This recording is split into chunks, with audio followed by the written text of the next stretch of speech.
Музей ретро-автомобилей и другой старинной техники. Называется он «Фаэтон», находится в городе Запорожье. Сейчас мы с вами находимся у входа, внутрь мы еще не заходили. Видим первые экспонаты, не самые интересные, но уже очень редкие. Музей уникальный, он частный, собранный энтузиастами из нашего города. Технику сюда присылают с разных мест. Приходит она в очень разном состоянии, некоторые в хорошем, некоторые совсем в состоянии убитого гнилого кузова. И здесь руками местных умельцев она восстанавливается до идеального состояния. Начали мы с зала военной техники. Как вы видите, все в очень хорошем состоянии. Когда в городе проходит парад к 9 мая, к Дню Победы, многие экземпляры этой техники выезжают на парад. Допустим, вот этот бронеавтомобиль, герой каждого парада, каждой реконструкции боевых действий, детям в нем даже разрешали фотографироваться. Сейчас на табличке вы видите его характеристики. Камера вроде передает, прочитать возможно. Он на ходу. В общем-то, процентов 80 техники, которая находится в этом музее, она вся на ходу. Она вся в технически исправном состоянии. За что большое уважение и спасибо создателям, хозяевам, работникам этого музея. Вход в музей стоит недорого. 100 гривен для взрослого, 70 для ребенка. И за эти деньги вы можете увидеть 6 залов с вот такой вот техникой. Это вы увидели полуторку военных лет с квадратными угловатыми крыльями и одной фарой. Сейчас вы можете почитать.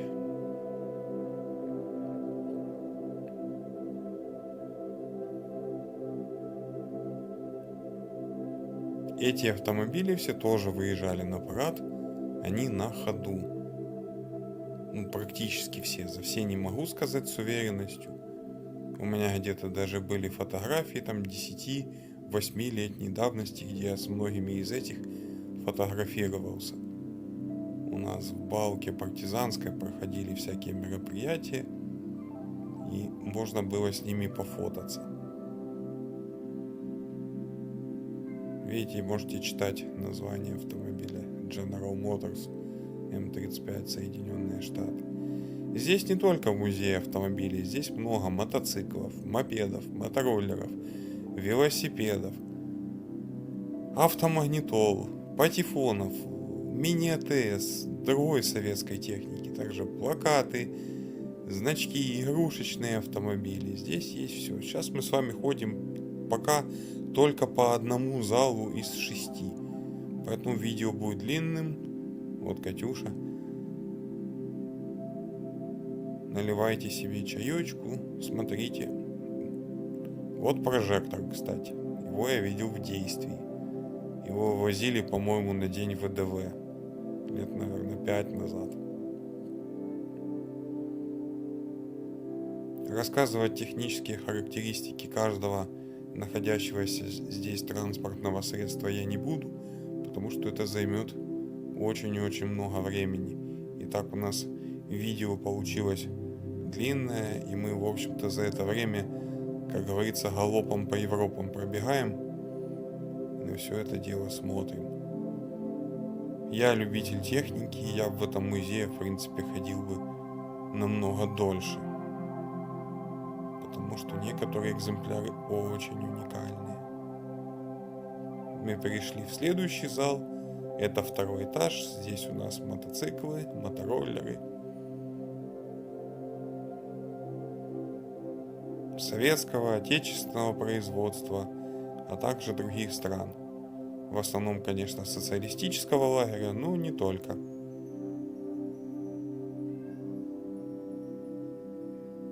Вот он в конце, знаменитый трудяга-муравей. Все, как вы видите, отреставрировано. Все в идеальном состоянии. Он даже есть детские коляски, детские игрушки, мечта советского мальчишки. У меня такой, кстати, не было. А так выглядит главный зал ретро-автомобилей сверху. Вот мы начинаем по нему потихонечку прогуливаться. От спортивного Ежа 412, есть здесь баги, есть мотоциклы.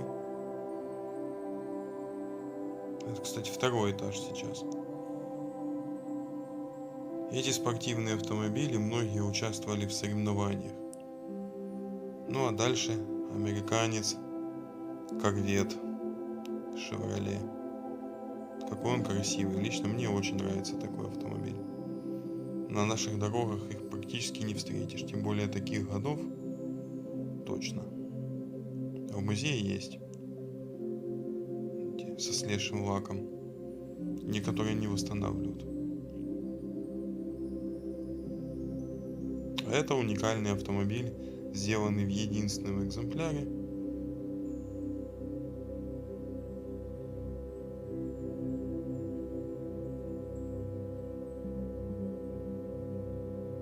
Я про тот желтый. Из пластикового кузова. ЛуАЗ Волынь двух поколений. Дальше идут инвалидные мотоколяски. Серпуховский завод.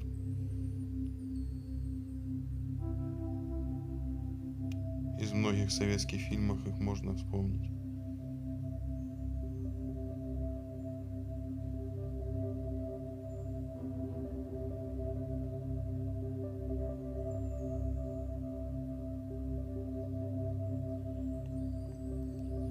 Очень много мотоциклов. Помню, в своем детстве таких мотоциклов, всех этих Ежей, Восходов было очень много. Сейчас появились современные скутеры, электрические самокаты. А если мотоциклы, то какие-нибудь Сузуки, Кавасаки. Этой классики советских времен уже осталось мало. Даже любимых всеми автомобилей Ява 350 их тоже очень мало. Вон Минск, по-народному называемый Козлом. Не знаю почему. Он у одного мотоцикла колесо спущенное. А так они все в отличнейшем техническом состоянии. Повторюсь, многие на ходу. Здесь на реставрации работает довольно много людей, много энтузиастов. Ссылка на сайт музея Фаэтон будет в описании к этому видео. Ознакомьтесь, почитайте. Если вы будете в нашем городе, пожалуйста, заходите. Там есть за отдельную плату экскурсия, где вам опытный специалист пройдется и расскажет все, что вам интересно. Или обычный билет, приходите и смотрите. Вот, кстати, ЛуАЗ очень интересный. Видите, в каком состоянии. Тоже ЛуАЗов было много в свое время. У них двигатели были от Запорожца, потом у новых от Таврии. По проходимости они в принципе были и, наверное, остаются одними из лучших в мире, потому что они легкие и очень высоким клиренсом. Такие интересные велосипеды, в жизни таких не видел. А вот этот электрический транспорт часто выезжал из заводской проходной, нет, я про тот, что снизу, и ездил, что-то перевозил с завода на завод. Вообще он должен ездить только по территории предприятия и выезжать никуда не должен. Раньше они выезжали за территорию. Сейчас их осталось уже тоже не так много.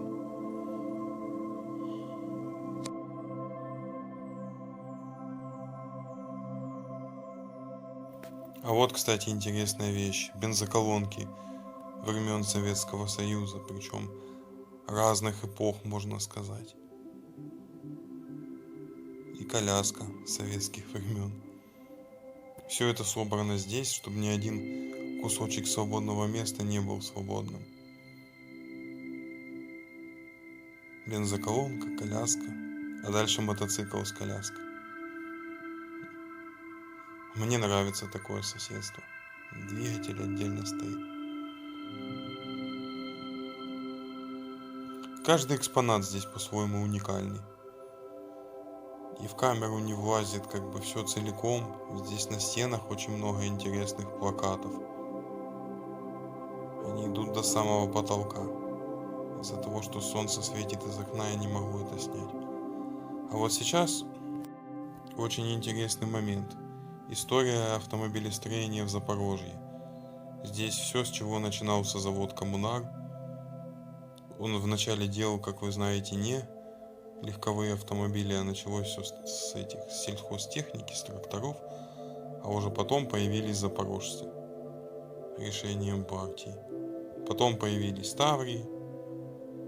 Потом пришли корейцы, и было совместное предприятие ЗАЗ-ДЭУ, на котором собирались знаменитые ланосы под брендом ДЭУ, потом под брендом Шевроле, потом в РФ они шли под брендом Ченс или Шанс.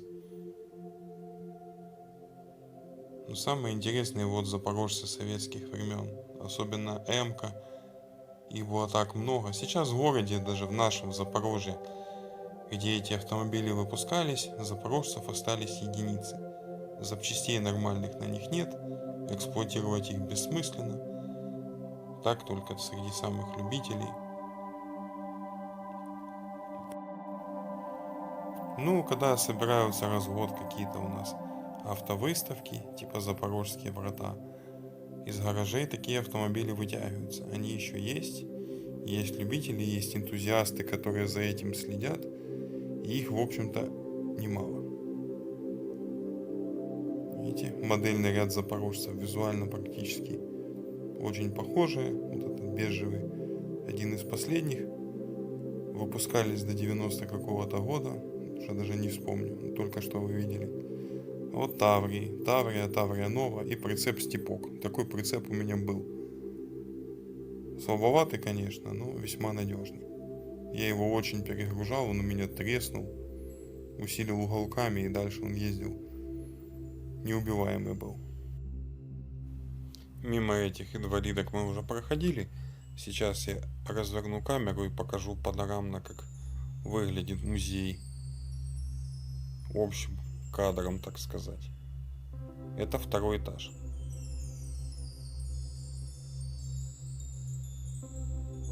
Вот смотрите, сейчас будет видно самолет, который подвешенный в середине. И тут вы видите первый этаж.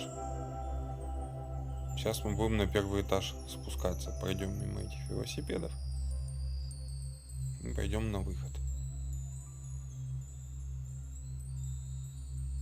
Спускаемся по ступенькам.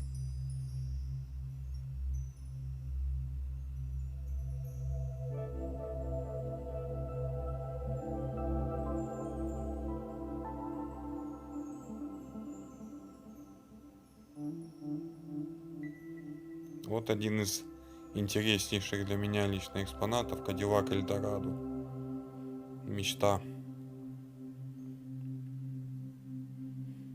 Многие больше любят BMW, а я больше люблю американские автомобили. Вот Cadillac. Красота. Герой многих фильмов. А это старенький Pontiac. Люди смотрят. BMW. Mercedes. Еще один Mercedes. Ford Mustang. Mercedes.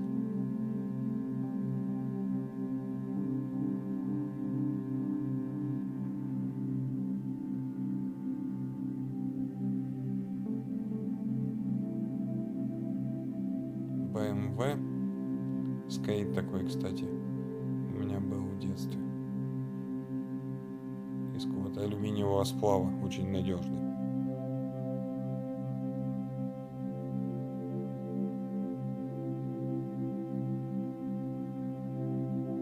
Шевроле.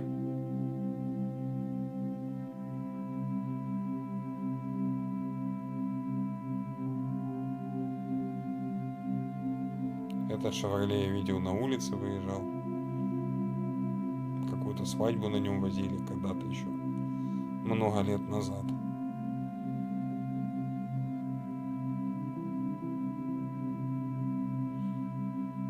Да, красота.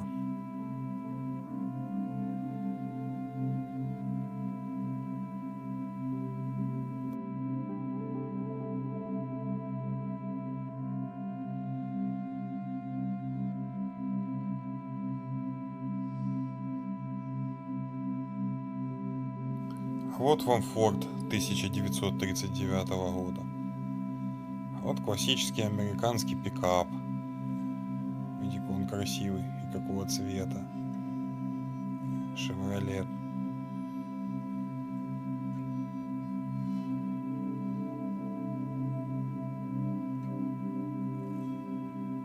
Смотрим дальше. Классическое британское, точнее лондонское такси. Я к своему стыду не знал, как этот автомобиль называется даже. Такси, да и такси. А вот наши родные 24-е Волги. АК. И вот мы потихоньку переходим во второй зал. Здесь собрана техника советских времен, стран социалистического лагеря, стран СССР. Вот вы видите Шкоду.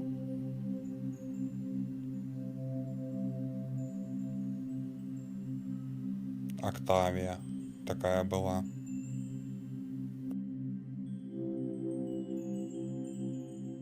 Движемся дальше. Что здесь у нас? Шкода.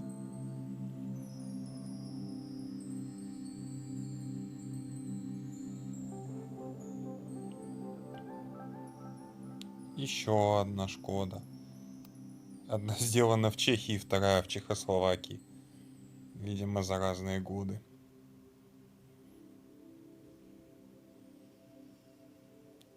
Опять то же самое.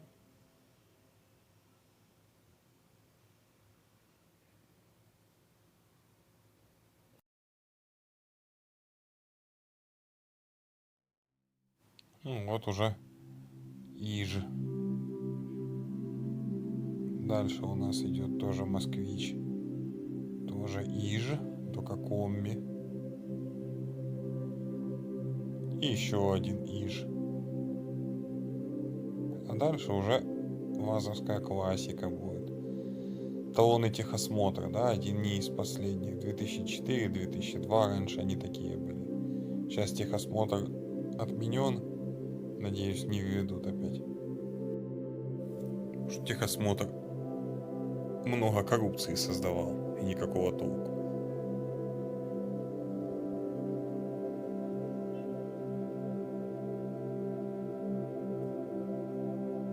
Тоже очень редкий автомобиль. Польша. Я такой вживую не видел никогда. Судя по надписи, полицейский. А вот эта машина мне нравится. Это Варшава. Когда-то у соседа такая была. Мы еще были совсем малые, ходили, смотрели, что это за победа такая. Очень похожа на победу, но не победа.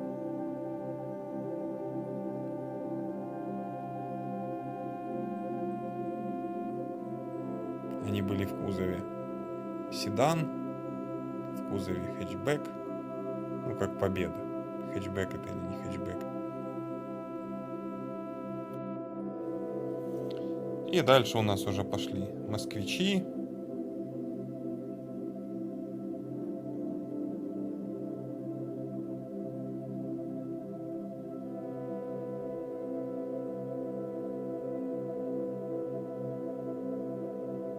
Четыреста третий,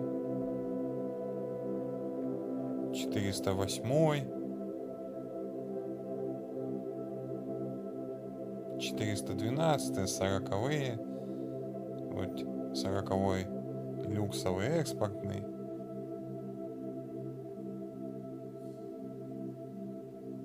Вазовская классика. Ее, я думаю, перечислять не стоит. Вы и так хорошо все знаете. Нива. Это, кстати, тренажер в автошколах использовался.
Здесь вы видите собранные автомагнитолы.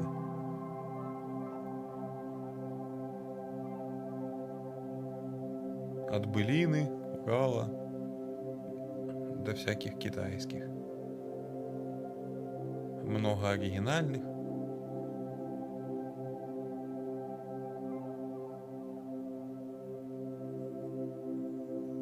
Кассетные.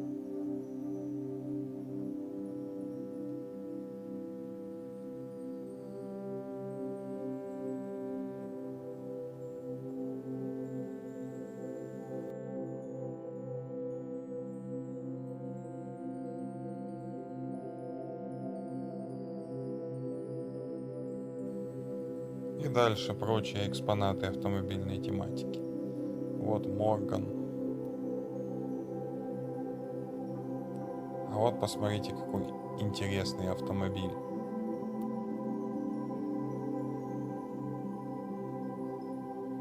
Здесь, если честно, один интереснее другого.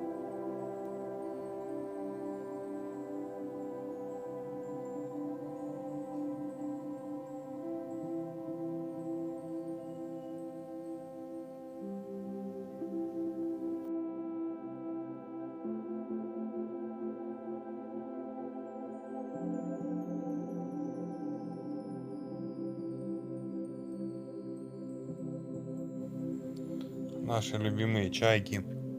ГАЗ-13, ГАЗ-14.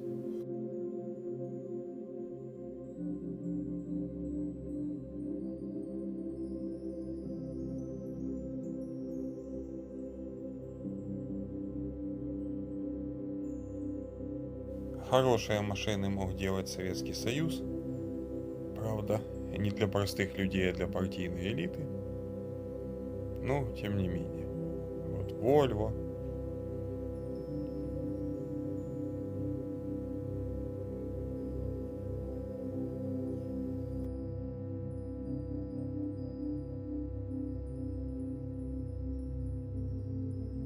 А сейчас мы зашли в зал с техникой советских времен. Здесь немножко есть техники из 90-х, а в остальном это все Советский Союз. В основном отечественное, есть и импортное. Телефоны, вон один телефон в виде автомобиля. Это уже вроде как не автомобильная тематика, но все равно я вам здесь ее выложу, а вы в комментариях напишите, интересно это было или нет. Потому что я думаю, все мы автомобилисты, мы, кроме того, что мы автомобилисты, мы же все-таки люди. И такие интересные вещи должны быть интересны. По крайней мере, мне это было очень интересно. Интересно ли вам, напишите в комментариях. Потому что здесь некоторые вещи из моей юности, некоторые даже из детства, а некоторые в виде там дальше будет патефон. Это все было сделано еще задолго до моего рождения. Поэтому считаю уместным выложить это здесь. А вы напишите, что вы об этом думаете. Это механические счетные машинки.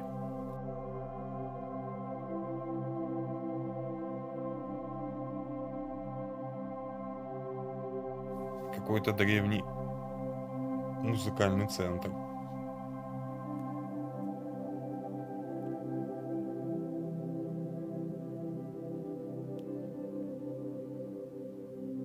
Такой бобийник у меня был.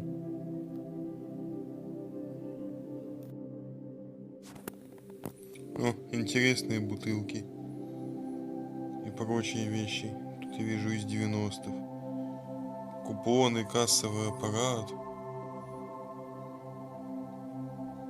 Знаменитые весы, которые были по всему Советскому Союзу. Что находилось в этих бутылках, объяснять, я думаю, даже не стоит.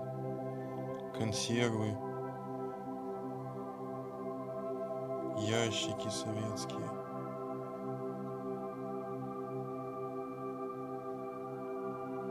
Печка такая у меня дома была.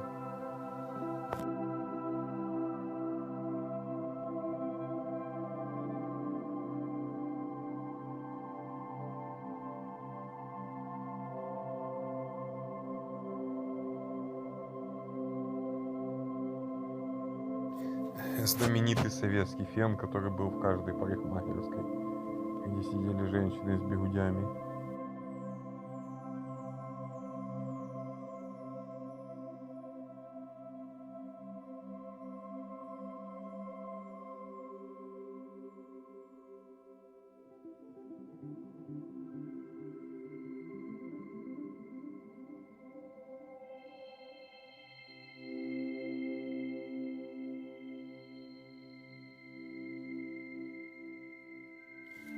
Кстати, город Запорожье славится же не только автомобилями, а еще славился он в свое время. У нас был магнитофонный завод, назывался он «Весна», и делал весьма неплохие магнитофоны на тот период. Вот здесь, в этом многообразии, и будет несколько штук. Сейчас мы с вами их увидим. Сейчас магнитофоны, естественно, не делают. Вон, видите, «Весна 310», длинненький такой, светлого цвета.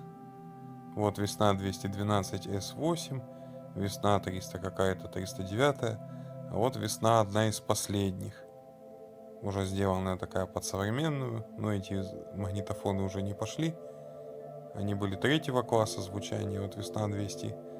Вот. Это тоже не очень звучал. Лучше всего звучала «Весна 212 S4», вот вы ее видите сейчас посерединке.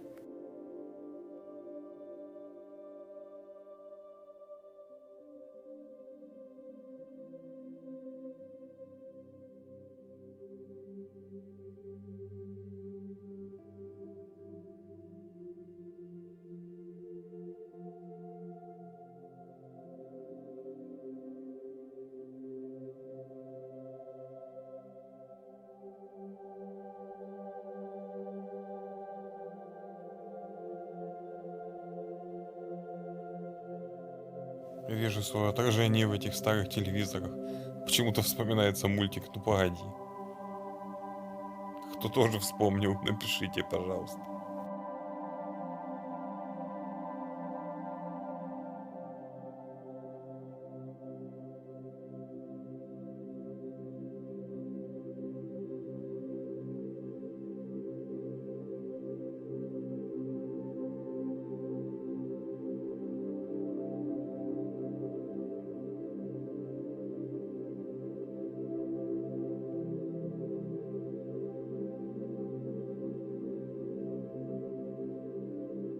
Ну а это, по-моему, было почти в каждом доме.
Это в том же зале, только посередине.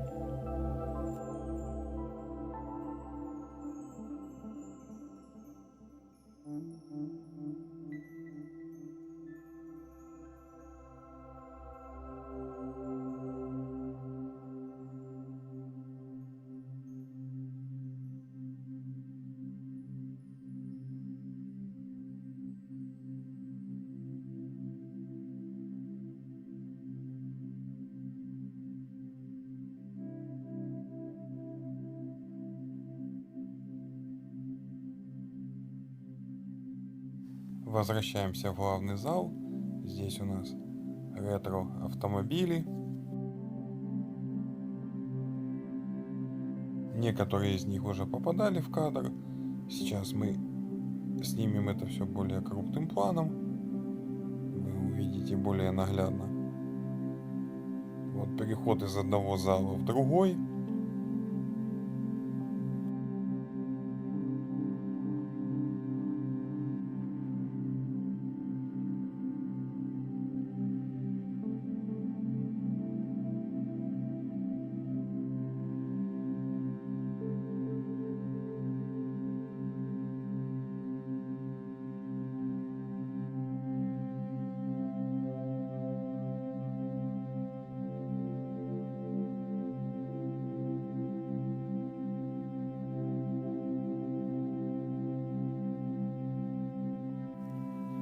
Вот очень интересный Бьюик.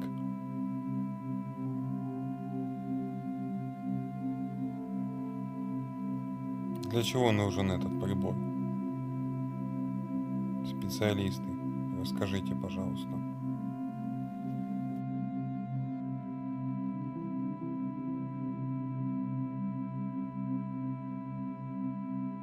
А здесь на капоте, видите, какой самолет с острыми крыльями. Тогда еще о безопасности не думали. Ну, не завидую тому пешеходу, кого сбивал такой автомобиль.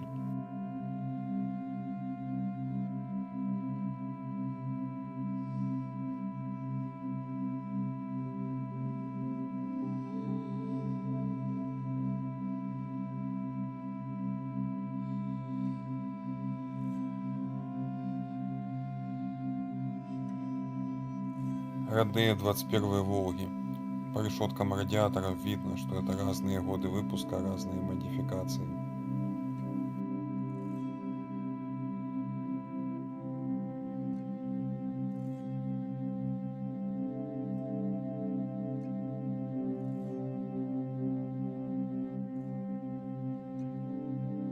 А вот ГАЗ-20 Победа. Какая она красивая, тем более в таком цвете. Великолепно. Что скажете?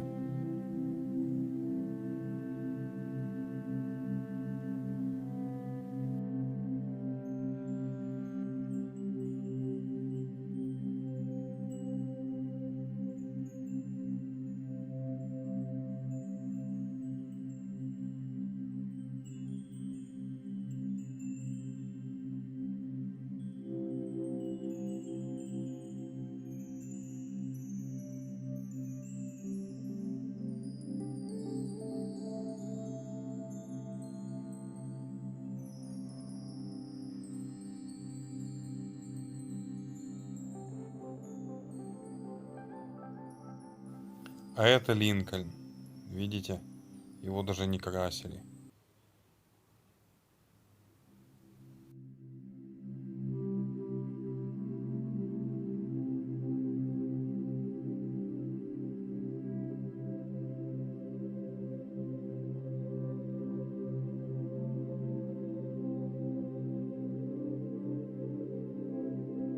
Мы зашли в следующий зал, который посвящен преимущественно военной технике, как времен Великой Отечественной войны, так и новее.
Как-то мы пропустили этот Citroën, который снимался. Ну, не он, а похожий почти во всех французских фильмах той эпохи. А вот Мини Купер из Британии.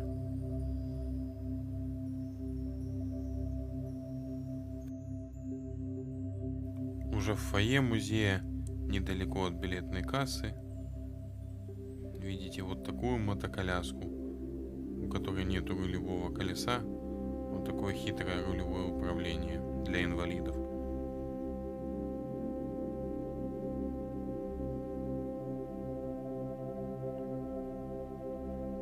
И вот этот Запорожец, в котором можно фотографироваться, в него можно залазить, садиться и делать фото или селфи.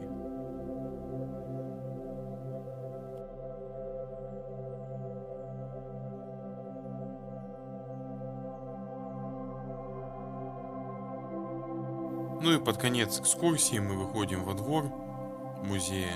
Здесь вы видите тоже почтовые ящики, телефонная будка, военная техника, которая не влезла внутрь, танк. И то, что находится, видите, даже не знаю, что это за автомобиль. Он приехал сюда на реставрацию. Уже, кстати, стоит не первый год я его вижу. Никак руки до его реставрации не дойдут.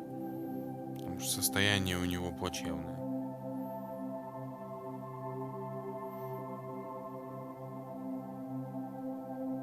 Залазить на эти экспонаты тоже нельзя. Надо, вот даже табличка для особо одаренных об этом рассказывает. Вот автомобиль слева, не знаю, как он называется. Вот в таком состоянии часто приходят автомобили на реставрацию. И что из них получается, вы видели в музее. Это длительный процесс. Он, в общем-то, не один год может занимать реставрация вот такого. По сути, это приехал металлолом, но очень редкий. Двигателя нет. Все, что есть, в ужасном состоянии. Но это история. Поэтому советую всем посетить этот музей. С вас комментарий. Напишите, что вам понравилось, что нет. Для вас старался, снимал, монтировал. Поэтому поддержите лайком, комментарием. Скажите, снимать ли вам еще что-нибудь подобное. Вот вам автомобиль до реставрации.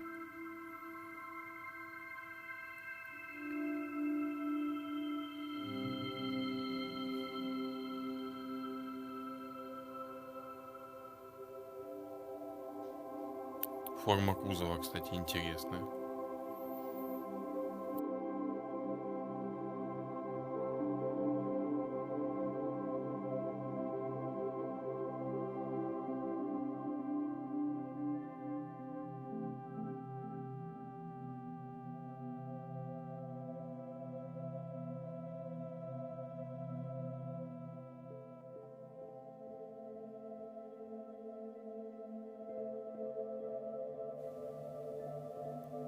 Итак, всем пока, подписывайтесь на канал. Вон, кстати, место, где происходит непосредственно реставрация. Но туда мы не пойдем.